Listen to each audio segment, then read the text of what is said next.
Bom dia, matriarcado. Estamos aqui com um título de leitura da semana, que na verdade é uma indicação de leitura, uma indicação de quadrinhos. Eu vou esperar a galera chegar aí pra gente começar essa conversa. Bom dia, bom dia, bom dia. Essa live provavelmente vai ser curtinha, tá?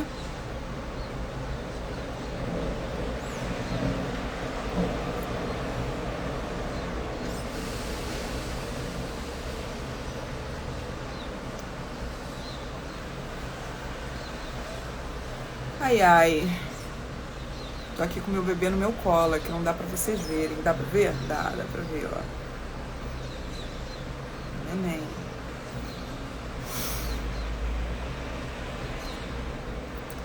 Todo mundo sentindo o calor, sentindo o estresse de viver em 2024 uma nova guerra acontecendo.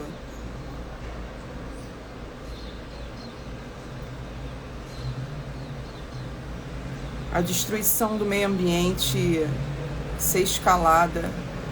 É uma escalada do ódio, né?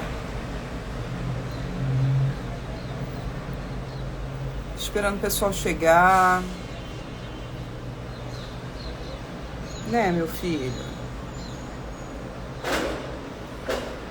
Então, gente, essa sacada dos persas como descendentes míticos de Perseu, ela realmente veio pra fuder, né? Nem eu esperava por ela. Voltando ao que eu já mencionei. Eu mencionei isso na semana passada. E, gente, eu botei 10h30. Que merda, e agora?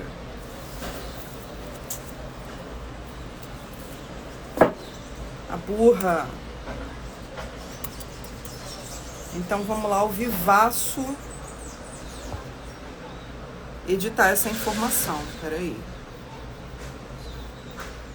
Que bom que o meu notebook tá aqui comigo.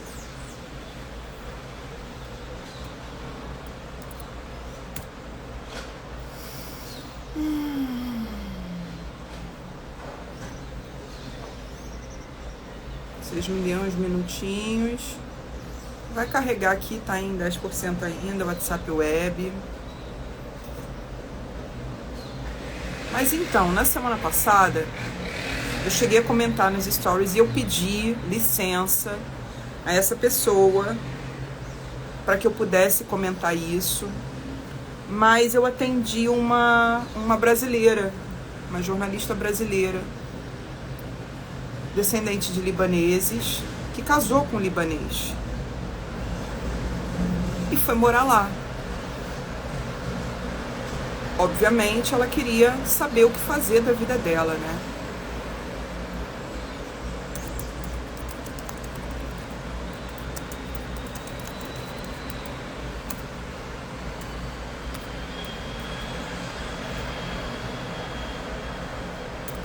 Peraí. Gente, eu me enganei. A live é agora, 9h30. Desculpa. Comecei.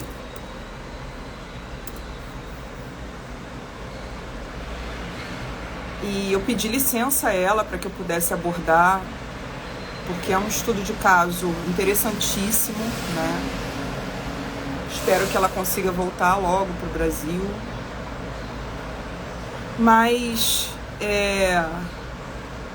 por algum motivo, em função da nossa consulta, eu me lembrei desse livro aqui, ó, que eu amo, que eu já até usei nas fotos aqui, que eu posto do Tarô da Semana. É uma edição da Companhia das Letras, do selo de quadrinhos da Companhia das Letras, de Persépolis, um dos quadrinhos mais famosos do planeta, pelo seu valor histórico, autobiográfico, jornalístico, em que uma desenhista que eu amo, que é a Marjane Satrapi, que é uma iraniana. Ela narra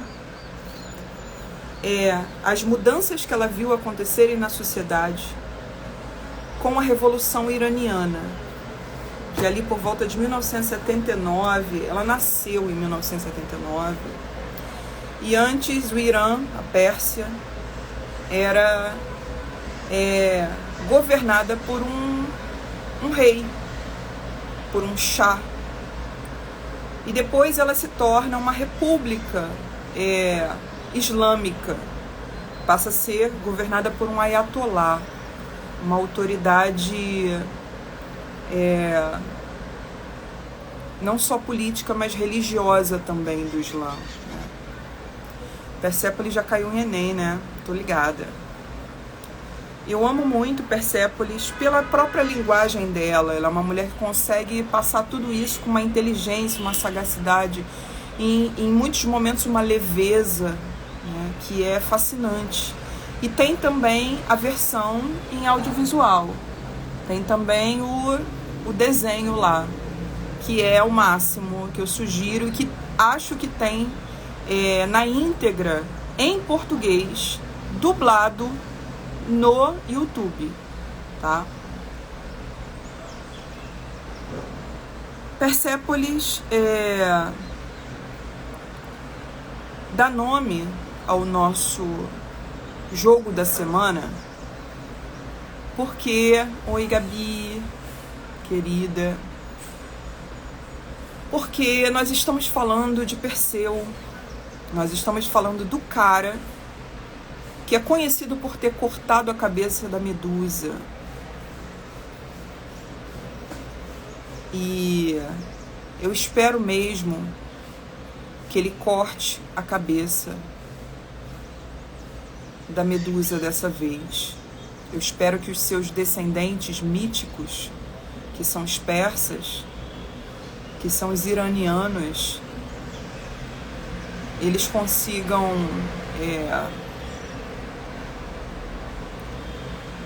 é foda falar isso, né? O que a guerra faz com a nossa cabeça, cara? Eu espero que eles consigam fazer Israel sentir o que Israel está impondo aos países vizinhos. E, enfim, não dá para falar muito especificamente sobre a guerra aqui, porque eu temo recair num lugar comum de um discurso de ódio, mas tá todo mundo puto, tá todo mundo indignado, tá todo mundo, né? Se assiste a minha live, você tá com peninha de Israel, por favor, se retire. Não era nem pra você estar aqui, querido. Tá todo mundo vendo o que Israel tá fazendo, a escalada do ódio, enfim. E aí, nesse momento em que uma guerra acende no mundo, dessa maneira, porque antes não tinha guerra não, era um massacre só, né? Era só um massacre contra Gaza. Agora a gente tem ataques consideráveis de lados opostos.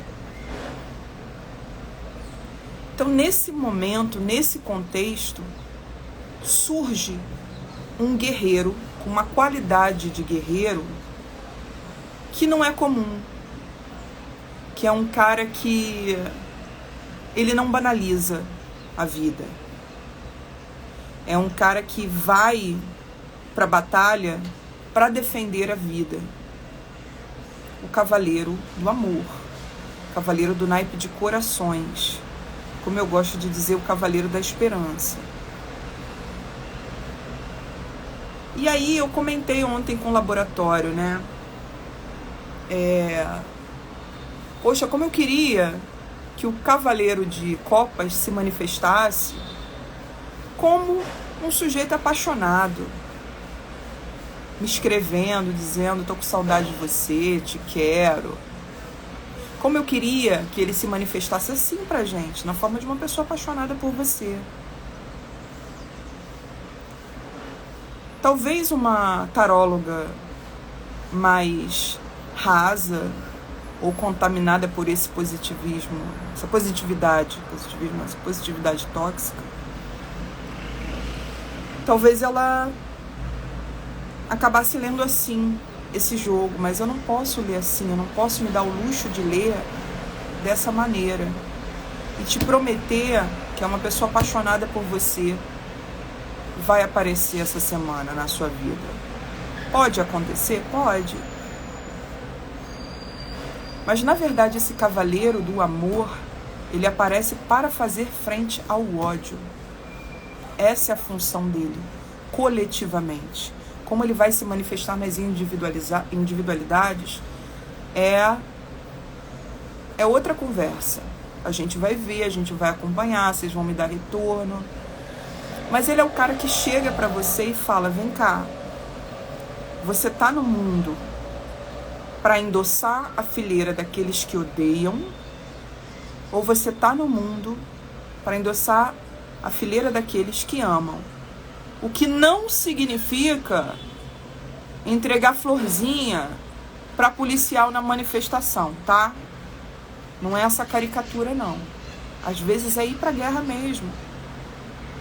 Perseu foi pra guerra. Perseu foi pra batalha. Mas é um ir pra guerra sabendo que o lado que você está defendendo, que aquilo pelo que você está lutando é a vida. É o direito de sermos completos, plenos, saudáveis, estarmos seguros, de existirmos com toda a nossa dignidade. Então, Perseu, vamos lembrar da historinha dele? O Perseu nasce de mais um caso de infidelidade de Zeus. Aliás, quem assistiu Caos aí? Muita gente me escreveu me recomendando assistir Caos. Eu ainda estava assistindo How to Get Away e aí eu vi, né, a chamada de Caos quando eu ligava, né, conectava na Netflix, e eu falava, nossa, que série interessante. E as pessoas já estavam me escrevendo, Maria, tô assistindo Caos, você tem que ver, só pensa em você e tal. Realmente, é genial. Caos é foda. Vou criar conteúdo sobre Caos. E estou esperando muito que Caos tenha uma segunda temporada. Já li matérias dizendo que o roteirista espera contar essa história em pelo menos 3 temporadas. Então eu estou rezando muito para que seja um sucesso estrondoso. E a Netflix, que está nessa avacalhação, nessa vacilação de mão fechada, né, querendo economizar, esperando para ver se as séries fazem sucesso ou não, para ela investir numa segunda temporada. E com isso estou esperando o final de Sandman até agora. Cadê a continuidade de Sandman? Então, eu tô torcendo para que venha uma segunda temporada de Caos. A forma como eles terminaram já der um gancho ali, né, para uma continuidade. Brenda, meu amor, minha querida, tamo aqui, é nóis. Mas por que eu falei de Caos? Perseu nem aparece em Caos. Ainda, espero que apareça. Ah, sim, por causa do amor de Zeus pelas mortais, né? Ele gosta. Zeus se apaixonou pela mãe do Perseu. Só que existia uma profecia de que o neto que ela desse ao seu pai mataria o seu pai. O seu pai era um rei. Então ele ficou desesperado, né? Se minha filha me der um neto, ele vai me matar, ele vai reinar no meu lugar, que merda. Não pode engravidar, não. O que esse nosso desquerido faz? Ele prende a própria filha dele. no topo de uma torre, no alto da torre do castelo. Ele aprisiona ela lá e Zeus joga uma chuva de ouro nessa torre. Essa chuva escorre pelas frestas, né? Dessa torre e consegue alcançá-la. E aí a mulher engravida. E aí o pai dela não sabe, né, meu filho? O pai dela não sabe como que ela engravidou, mesmo trancada na torre. Olha a merda.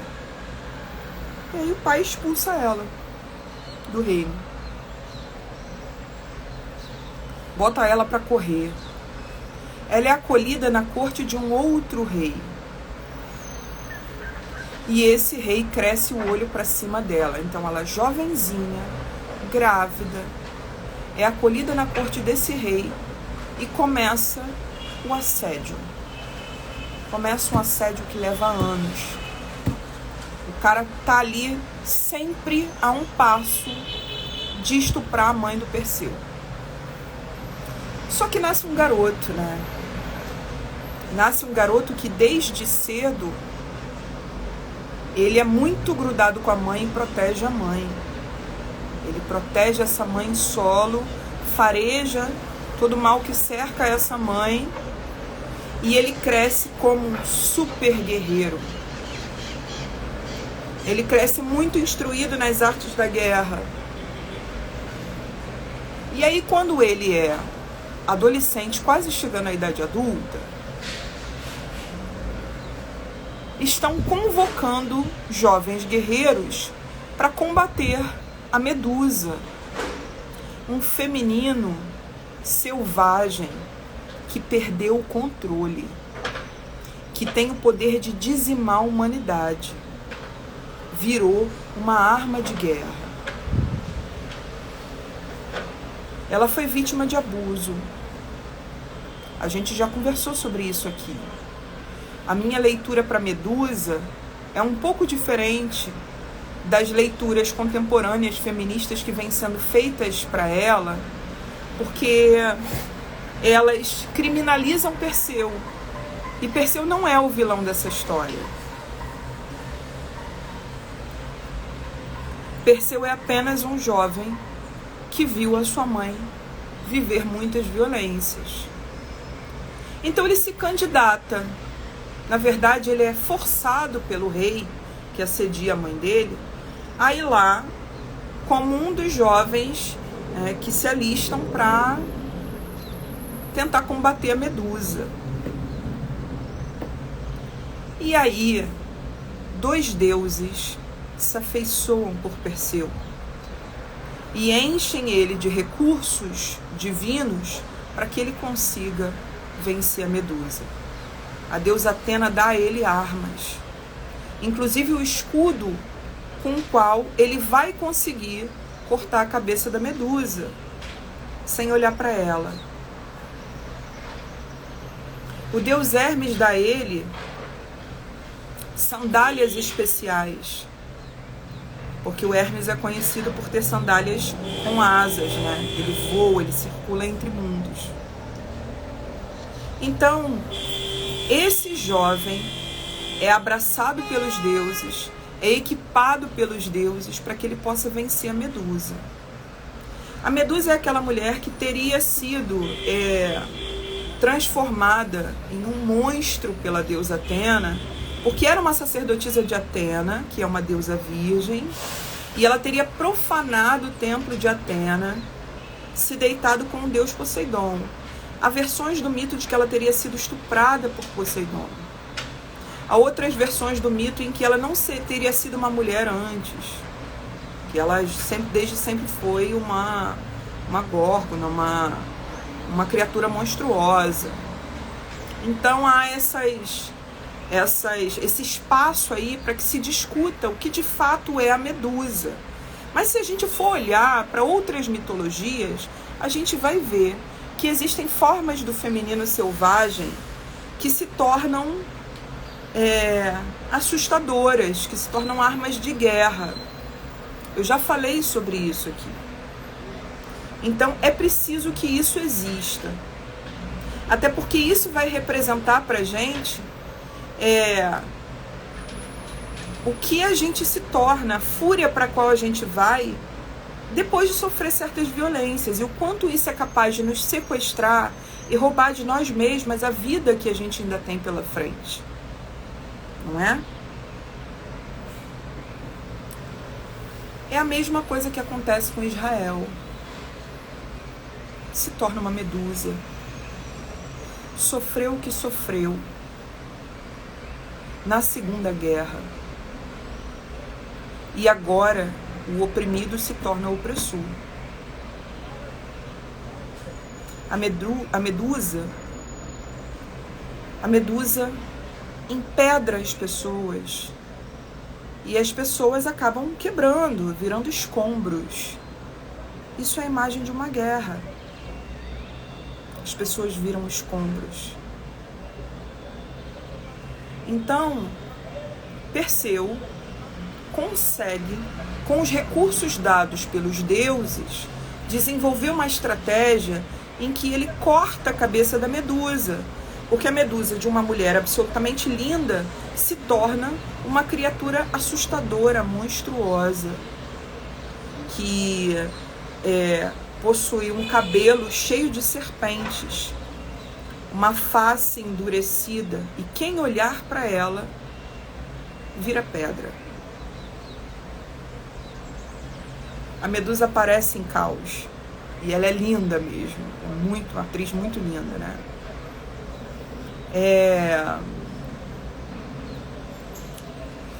Então Perseu consegue, ele volta com a cabeça da medusa. Ele não só corta a cabeça da medusa, ele volta com a cabeça dela como uma arma.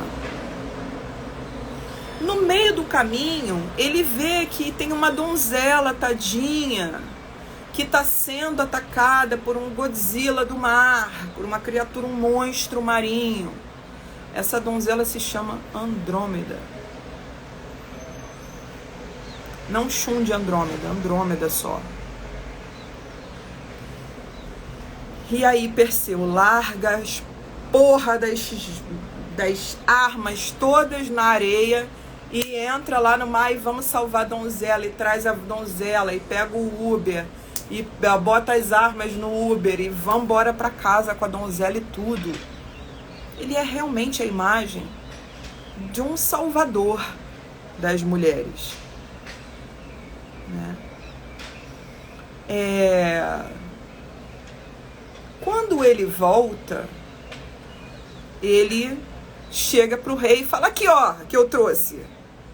Aqui que eu trouxe pra você, meu querido. E aí o rei empedra, ele mostra a cabeça da medusa pro rei, e o rei se fode para todo sempre. Venceu o rei que queria comer a mãe dele. Pronto. É isso aí. Maneiro, né?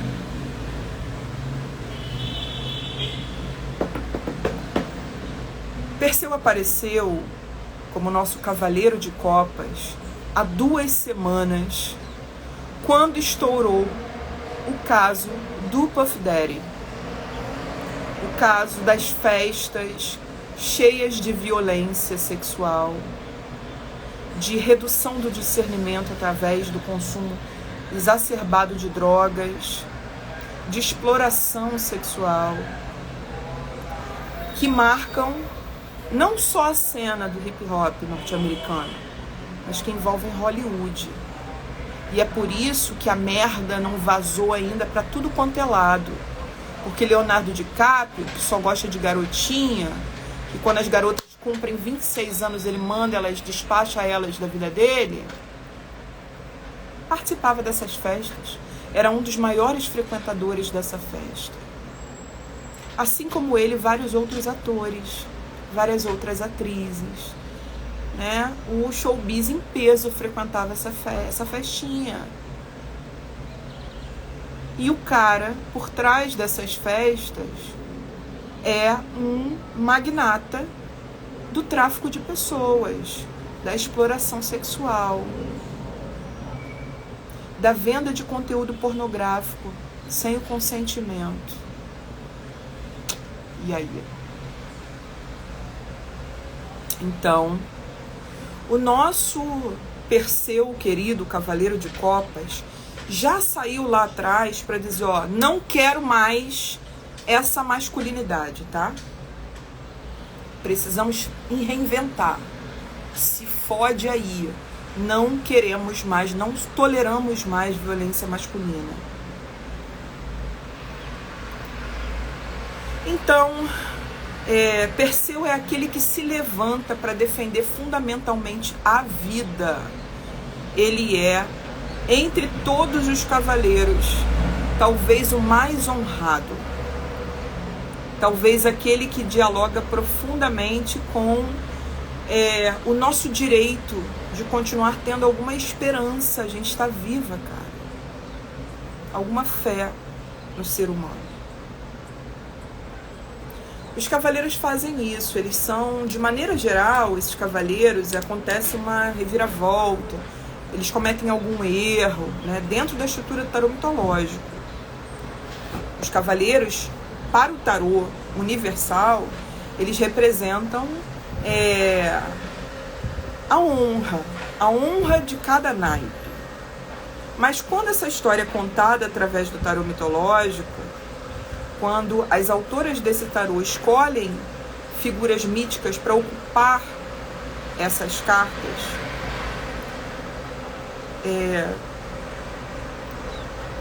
eles são falhos, eles têm erros, eles precisam errar e correr atrás de acertar, consertar o seu erro, para que eles possam fazer valer essa honra.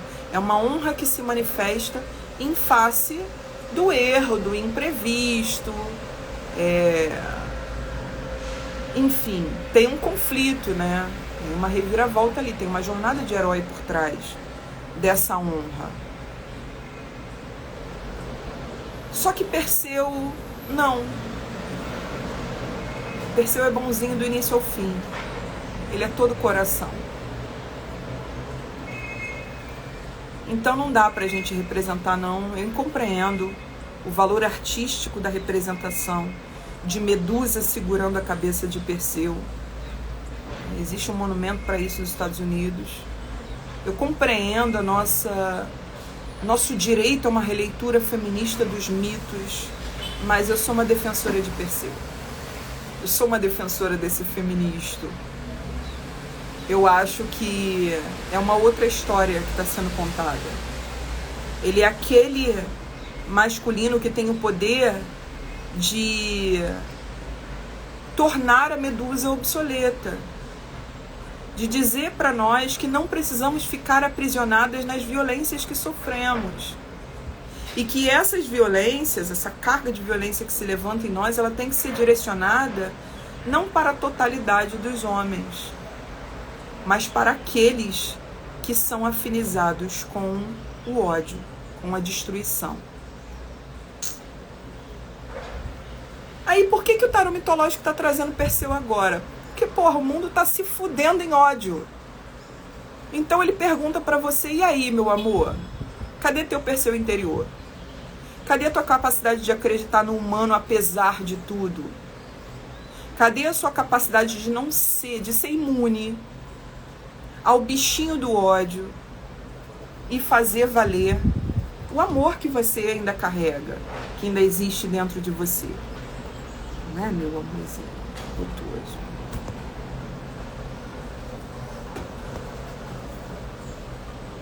Acho que ele foi descansar ali do outro lado da mesa. Então, vamos puxar pra cá.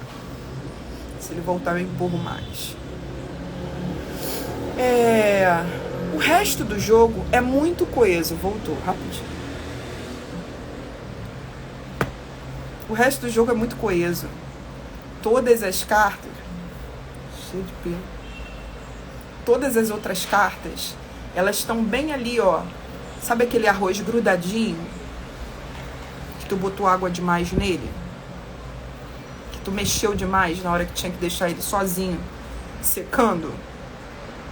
Unidos venceremos. As outras cartas do jogo da semana são bem na vibe Unidos Venceremos. Vou te explicar por quê.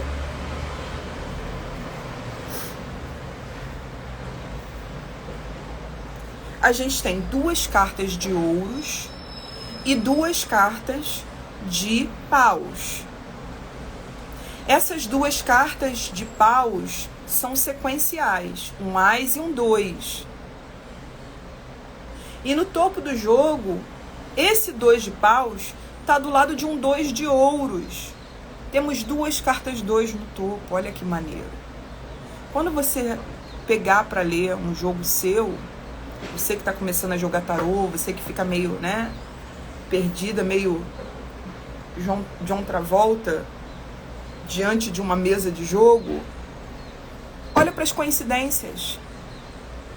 Olha para o que esse jogo tem de pontos de convergência e o que ele tem de pontos de divergência. O que ele tem de cartas que são antagônicas, que falam coisas completamente diferentes. O que ele tem de cartas que apontam numa mesma direção, que são parecidas. O que ele tem de cartas sequenciais. Vai por aí. Isso vai ampliar muito o seu olhar, vai enriquecer muito a sua leitura. Você extrair todas as relações possíveis entre cartas, tá? No não do jogo, a gente tem um presentaço dos deuses, disfarçado através de uma negociação, de uma aposta. E o que está acontecendo no Brasil hoje em relação a um sentido apodrecido da palavra aposta? O que está acontecendo no Brasil hoje a respeito dos jogos de azar? Aqueles que são feitos, que são pensados para você nunca vencer, para só a banca vencer. Tá rolando aí uma operação policial sinistra para acabar com essa galera que está explorando as pessoas através dos jogos de azar. Para regulamentar esses jogos, eles têm que obedecer à legislação brasileira. Mas muitos deles optaram por não serem regulamentados, pularam fora, porque eles ganham com isso, eles ganham abusando do nosso patrimônio. Já existem associações de viciados em jogos. E recentemente, uma dessas associações, ela deu uma declaração de que estava especialmente preocupada com as bets, com o rumo das bets no Brasil. Que existiam pessoas, famílias, perdendo todo o seu patrimônio. Eu postei uma imagem de uma mulher comentando lá no... Parecia o site do Reclame Aqui, comentando sobre a Blaze, né? Pelo amor dos deuses, bloqueiam o CPF do meu marido. Ele está consumindo todo o nosso dinheiro, a gente não está conseguindo comprar coisas, a gente não está conseguindo pagar a escola. O que eu preciso fazer para vocês bloquearem o CPF do meu marido? Gente, isso é muito triste. Quando eu vi isso, assim, meu coração ficou, sabe? Larga esse filho da puta, mano. Mas, ao mesmo tempo, o Cavaleiro de Copas é um filho da puta mesmo? É uma vítima desse esquema? É uma vítima da sua própria compulsão ali, sendo explorada por esses magnatas? Aí, Eliane comentando: Maria, o tanto de pessoas sofrendo com isso e chegando no CAPS, e os usuários do CAPS que já sofreram tanto sendo enganados com esses joguinhos. Entende? Então, no primeiro momento, eu fico puta, eu fico devastada. É um público majoritariamente masculino, as bets ainda estão associadas ao futebol, e aí junta, né, toda essa estrutura que já existe de afirmação de uma determinada masculinidade, porque estar muito ligado ao futebol, entender tudo o que está acontecendo, é uma demanda de um exercício de masculinidade que os homens sofrem, né, desde cedo, são socializados para o futebol como uma novela masculina. E aí é isso, no primeiro momento eu fico com raiva, mas num segundo momento penso que são vítimas.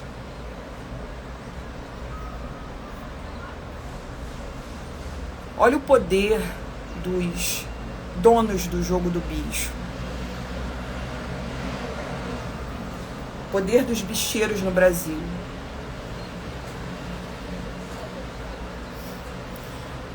Enfim. No não do jogo a gente tem uma carta que representa uma super aposta, que é o 7 de ouros. Então, tem também as crianças, né? As crianças que estão fascinadas por jogo do tigrinho. O 7 de ouros é uma aposta num sentido clássico. É um risco que está relacionado a uma cena de negociação. A rainha de Creta está apaixonada por um touro. O marido dela, o rei de Creta, conseguiu o trono, conseguiu constituir a família, conseguiu enriquecer com a ajuda do deus dessa ilha, que é Poseidon, porque é o deus de todas as ilhas. É o deus um dos deuses mais prósperos. Então é o deus mais cultuado dentro da ilha de Creta, né, o patrono da ilha de Creta. E aí esse cara, Minos, chega ao poder com a ajuda do deus Poseidon. E aí Poseidon fala para ele: eu quero que você me dê uma oferenda. Essa oferenda seria um touro que Poseidon enviaria para sinalizar para os irmãos dele: ó, eu tô com ele, não tô com vocês não, o trono é dele. Ele faz então surgir do mar um touro belíssimo. Um touro com um couro absolutamente sedoso, cheirando a rosas.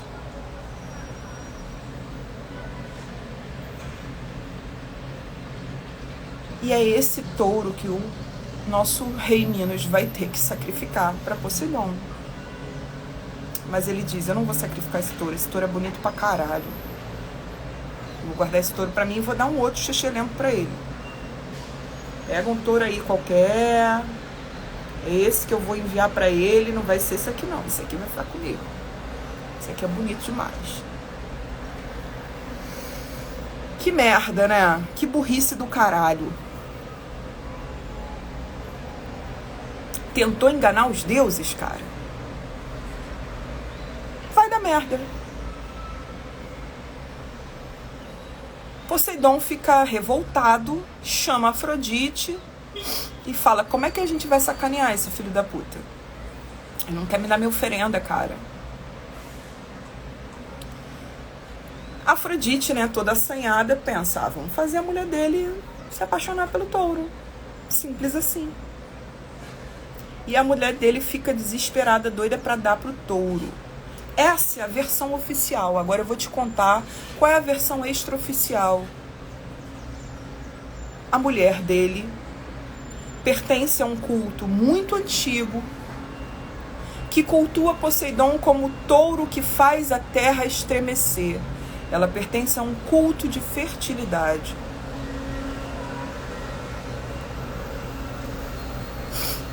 E ela quer engravidar. Então ela chega para o nosso querido personagem do naipe de ouros, que é o arquiteto Dédalo. Esses personagens todos aparecem em Cal, gente. É muito incrível essa série. Assistam. Vou criar conteúdo sobre ela porque merece. Caos está passando na Netflix, tá? É Caos com K.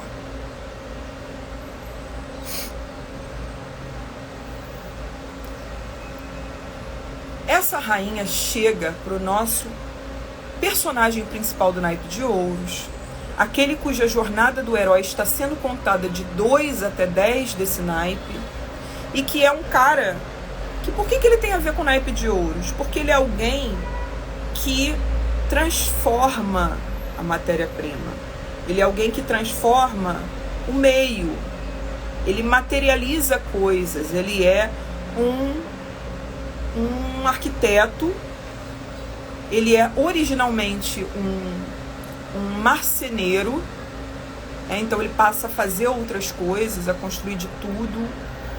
Ele é um Da Vinci. Ele é um super artista. É um artista multilinguagens. Dédalo seria um design das antigas. Assim. Então ele é muito talentoso. Só que ele tem uma relação ruim com a sua vida material. Então toda a história dele, até ele chegar nesse reino, é de acumular riquezas, perder riquezas. Ele comete crimes. Ele vive altos e baixos na relação com a vida material dele, até que acontece uma reviravolta na vida dele. Ele consegue um emprego dentro da corte desse rei, que é muito rico. Então, ele estava em situação de rua quando ele conseguiu esse emprego. Ele dorme mendigo e ele acorda arquiteto do rei, da ilha de Creta, meu irmão. Entende? Você dorme na rua e você acorda respondendo pela artefato. Artefato é muito alto nível. Pela Tokstok. E aí, ele, sim, Yuri, ele tá fazendo Zeus. E ele é muito incrível, né? É um Zeus muito divertido, mas aquele, né? Aquele estilo. Assiste lá e depois a gente conversa. Eu também fico preocupada de dar spoiler aqui, porque eu quero comentar sobre essa série. Eu quero que vocês vejam, eu quero que vocês reconheçam na série os mitos que eu conto e as saídas que eles deram, as saídas muito humanas que eles deram para certos mitos.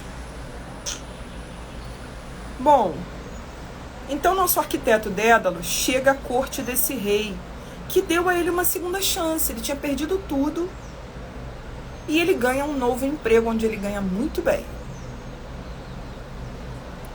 Então, o que está acontecendo aqui, hein? O que está acontecendo aqui, cara? Que as paradas começaram a... hein? Essa chuva de fogos atrás da minha imagem, vocês viram isso? Enfim. Quando a gente chega à etapa da vida do Dédalo, em que o 7 de ouros está acontecendo, a fotografia dessa carta é o quê? É a rainha chegando para ele, para esse arquiteto do rei, que está estável no seu cargo, que está ganhando o dinheirinho honesto dele, e faz a poprosta. Qual é a poprosta? A poprosta é: quero transar com touro, me ajuda? Como, rainha? Que maluquice é essa? O que você usou? Quero usar também. Quero fuder com esse touro que tá aqui me encoxando. Que, aliás, muito pequeno, né? Muito pequeno, sei lá, esperava ele uma representação maior desse touro. Mas a rainha quer dar pra ele. Então ela pede pro Dédalo fabricar um artefato de madeira que venha a ser uma vaca, pra ela poder ficar ali, ó, de 4 dentro da vaca e o touro só carcando ela. O Dédalo tá olhando pra ela com aquela cara de... não entendi. Qual será a substância que ela usou, hein?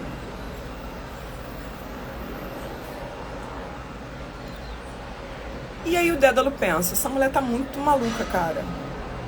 Eu não posso me voltar contra o cara que me deu uma segunda chance. Sem o rei Reminos eu não teria esse cargo, eu não teria nada, eu estaria em situação de rua ainda. Mas depois ele pensa assim, não, peraí. Se eu apoiar a rainha, eu me volto contra o cara que me deu uma segunda chance. Mas e se eu apoiar a rainha? O que acontece? É a rainha mesmo que eu tô apoiando? Porque tá todo mundo sabendo que a rainha foi enlouquecida pelos deuses. Se ele diz não à rainha, ele tá se voltando contra os deuses. Sacou? A complexidade da situação. O que ele faz?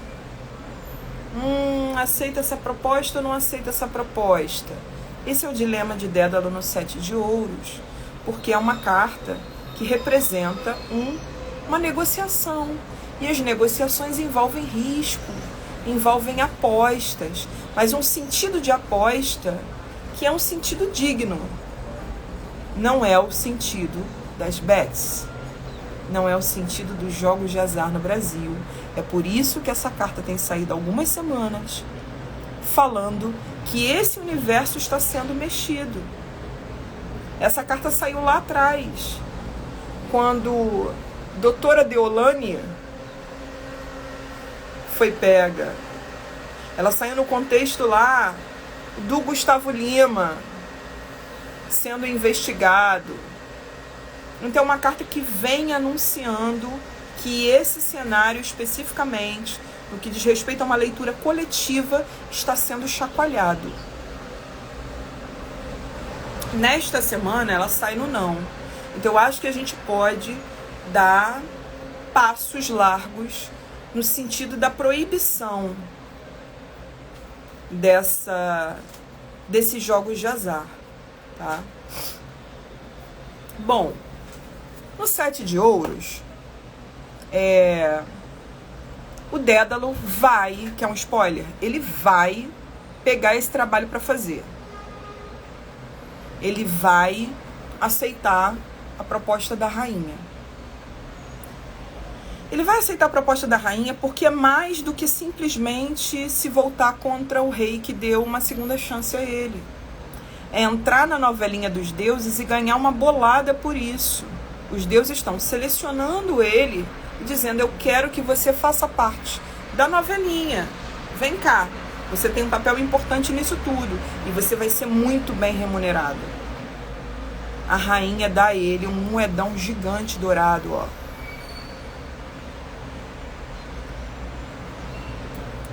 Essa é uma carta que costuma se manifestar na nossa vida quando, por exemplo, vem uma proposta de emprego que você não sabe se você deve largar aquilo que está seguro para você, para ir para esse lugar onde você vai receber mais, mas você não sabe exatamente como você vai trabalhar, se você não sabe se você domina o trabalho que está sendo exigido de você.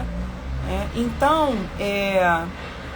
essa carta é essa imagem, tá? Pode ser qualquer outro tipo de negociação que envolva risco, que envolva você apostar, que envolva você fazer, né, esse movimento. Bom, essa carta tá no não.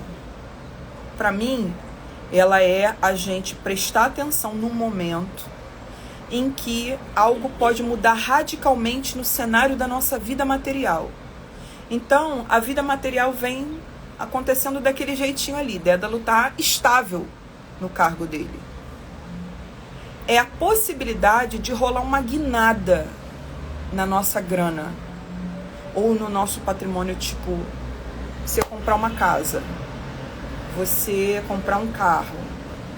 Então, essa possibilidade da guinada é o 7 de ouros. Aí, ó, Brenda comenta. Brenda Torquato. Caramba, eu recebi uma proposta mesmo essa semana nessas características. É isso aí. Só que essa carta tá no não. E aí é isso, mais uma camada de complexidade. Por que essa carta tá no não? no sentido coletivo, eu acho que a gente se encaminha para regulamentar ou proibir mesmo esses jogos de azar.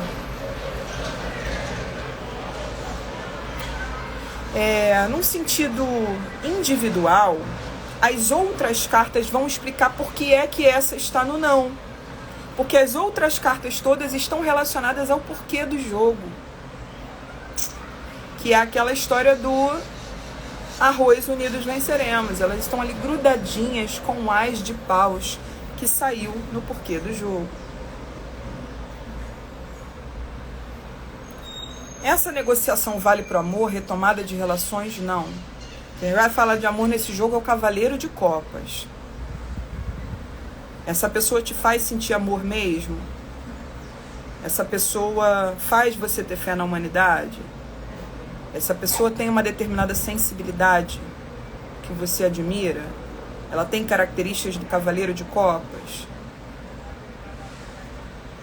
Considere o amor, a retomada de uma relação, se o cavaleiro de copas estiver em cena. Se for mais do mesmo, a gente vai ter que olhar para o 7 de ouros como querer receber o que os deuses querem nos dar. Entendeu? Então o 7 de ouros é o momento em que os deuses querem dar um presente para Dédalo se ele topar entrar na novelinha. Se ele topar agir, trabalhar em nome dos deuses. Só que essa carta está no não. E aí vamos lá para o as de paus no porquê. Por que é que não estamos tendo acesso ao que os deuses querem nos dar? Por que é que a situação da guinada material não está acontecendo para a gente? Por que é que essas negociações que estão surgindo devem ser muito bem observadas? Porque agora esse jogo está dizendo que não basta os deuses garantirem, não. A gente vai ter que fazer o nosso. Nós estamos imbuídos de um poder divino, que é o poder de manifestação da vida que a gente deseja. O poder de manifestação é o as de paus. Ele é a carta que fala sobre Zeus, o deus todo criativo. O pai do Perseu, né? Pai do Perseu. Ó. Zeus é quem jorra a chuva de ouro sobre a torre onde a mãe de Perseu está aprisionada, engravidando essa moça. Zeus se transforma em várias coisas, em cisne, em chuva de ouro, em raio, em não sei mais o que, para povoar a terra de descendentes. E para outras finalidades também. Ele é um Deus que se transforma em tudo. Ele é um Deus absolutamente criativo. Por isso ele recebe o título de Rei dos Deuses. E também porque ele retirou o poder do seu pai, né? Venceu o próprio pai. Então ele encerra uma dinastia divina e começa outra, a sua própria dinastia. Então, no As de Paus, nós estamos sendo convidados a entrar no reino de Paus, no reino do elemento fogo, que é o momento em que você é convidado a perceber que tudo que existe ao seu redor, bota a mão aí em qualquer coisa material. Pode ser tua roupa, pode ser a mesa, pode ser o celular com o qual você está me vendo. Bota a mão em alguma coisa material aí, qualquer coisa. Olha assim, ó, pela sua janela, como se você estivesse tocando um prédio. Quase tudo o que existe ao nosso redor, exceto aquilo que é da natureza, foi feito pelo ser humano. E se foi feito pelo ser humano, onde é que nasceu? Na mente humana. A mente humana cria mundos, manifesta tudo. E você é convidada no AIS a olhar para isso em você, para o seu poder de criar mundos, de manifestar coisas. Mas aí a gente tem que ir para o topo do jogo para entender que não basta simplesmente fazer contato com esse poder de manifestação, não. O jogo tá querendo mais da gente. Ele tá querendo que a gente assuma a nossa parcela nessa novelinha dos deuses. Fazer o teu. E é por isso que duas cartas que vêm depois de 2 ases, estão saindo no topo do jogo. Bom dia, Ana. O 2 de ouros e o 2 de paus, tá? O 2 de ouros é a carta onde o nosso herói Dédalo, que saiu aqui no não do jogo no 7, ele tá lá no início da jornada dele, fazendo o quê? Pegando suas ferramentas e colocando a mão na massa. Ele está pronto ali, ó, para fazer contato com a sua força de trabalho, para materializar coisas. Está no início da jornada dele, entrando em contato com um trabalhador dentro dele. Você pode ter memórias da trabalhadora que você foi, do trabalhador lá de início de jornada. E pode fazer uma comparação ao seu agora, aonde você quer chegar também, considerando que o 7 de paus, a possibilidade de guinada, está no não do jogo. Mas o fato é que a gente precisa da pessoa que em você bota a mão na massa, da pessoa capaz de realizar, de fazer com as suas mãos. Não basta se perceber divino, não basta ter as promessas divinas de ganhos, de guinadas. Você vai ter que fazer o seu. Você vai ter que fazer o seu porque a gente está dando um passo que é um passo do Ás para o 2. O Ás de paus que está no porquê do jogo, ele tem uma carta sequencial a ele, que é o 2 de paus no topo. Então, entre essas duas tem o 2 de ouros, né? 2 de ouros do Ás de paus a gente vai para o 2 de ouros e depois a gente vai para o 2 de paus. É essa a ordem da leitura. A gente está dando um passo do Ás para o 2. Esse passo envolve um trabalho. A gente precisa realizar alguma coisa, botar a mão na massa, fazer coisas. Tem uma tarefa a ser cumprida. O 2 de paus é a carta onde a gente tem contato inicial com o herói do naipe de paus. Quem é ele? Ele é um herói que não foi criado pelos seus pais, ele foi criado por um mestre, que é mestre também de outros heróis, que é o centauro Quiron. É um mestre que inicia todos os heróis na perspectiva do sagrado, entendendo que esses heróis vão para a batalha para servir ao sagrado. Então o Quiron é o professor dos heróis, e o Quiron cria esse garoto porque esse garoto foi entregue pelo próprio pai para o Quiron criar. O pai e a mãe dele estavam sofrendo ameaças do tio, do irmão desse pai, que tomou o reino, deu um golpe de estado e prometeu matar todas as crianças que nascessem que pudessem configurar alguma ameaça para o reino dele, pudessem... ele queria encontrar quem era esse descendente aí, que ia tomar o reino dele, porque ele estava avisado por uma profecia. Então ele começou a mandar matar as crianças, tipo Herodes. E aí o pai enrolou ele numa manta e levou ele. Que dor, né? Levou ele pro centauro Quiron criar e falar: Quiron, eu confio em você, cria meu filho. Quando ele chegar à idade adulta, tu dá um papo nele. O garoto chegou à idade adulta.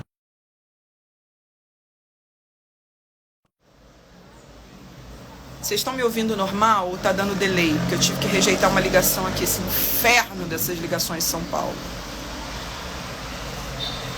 Estão me ouvindo normal ou tá dando delay?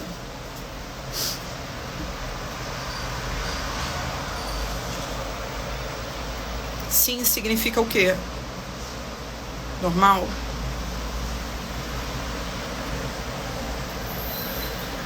Então, aqui Obrigada, gente.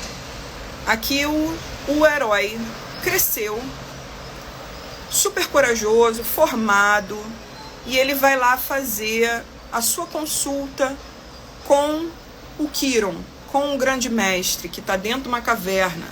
Lá, ó, Centauro, tá vendo? Ele vai consultar o oráculo, junto com o Quiron, para perguntar para o Quiron: mestre, o que eu faço da minha vida agora? E o mestre fala para ele: a primeira coisa que você vai fazer é voltar lá nas terras que o seu tio tomou do seu pai. Primeiro você vai se reapropriar dessa herança, que ela é sua por direito. Depois você vai seguir o seu caminho, o caminho que você tem para seguir mesmo, que é seu. Então primeiro ele vai ter que resgatar alguma coisa que é boa, que é uma herança familiar digna, que é alguma coisa a qual ele deveria ter tido acesso, a família dele deveria ter tido acesso, mas foi impedido. Então, em primeiro lugar, ele é um herói que vai chegar a um lugar aonde a família não chegou antes. Ele é o herói que vai ter direito, ter acesso ao bom legado. Ele é você. Em segundo, ele é um herói que tem uma missão a cumprir, uma missão que é só dele, que não tem a ver com ninguém na família dele, que envolve a singularidade dele. Esse herói é você. Então você tem que ter um trabalho, realizar um determinado trabalho que está sendo cobrado de você para essa manifestação criativa, e ao mesmo tempo se lembrar de alinhar esse trabalho ao que você veio fazer, ao que é o teu propósito, ao que é do teu destino. É uma carta de consulta oracular também. Então, se você quiser uma consulta comigo, me escreva. É isso. O Cavaleiro de Copas está nos energizando, nos colocando em movimento, lembrando que a gente tem que encher o nosso coração de batalha digna, mas também de compaixão pela humanidade, porque a gente tem uma missão a cumprir. Não basta os deuses nos garantirem, a gente tem que fazer o nosso, tem que confiar no nosso poder criativo, no nosso poder de manifestação, para através do nosso trabalho a gente realizar a nossa missão, endossar essa fileira de amor, de esperança que o Cavaleiro de Copas representa no mundo. Ótima semana pra gente. Eu vou lançar também nos próximos dias uma atividade extra, tá? Eu vou divulgar para vocês e vocês vão ver nos stories. Beijo, gente.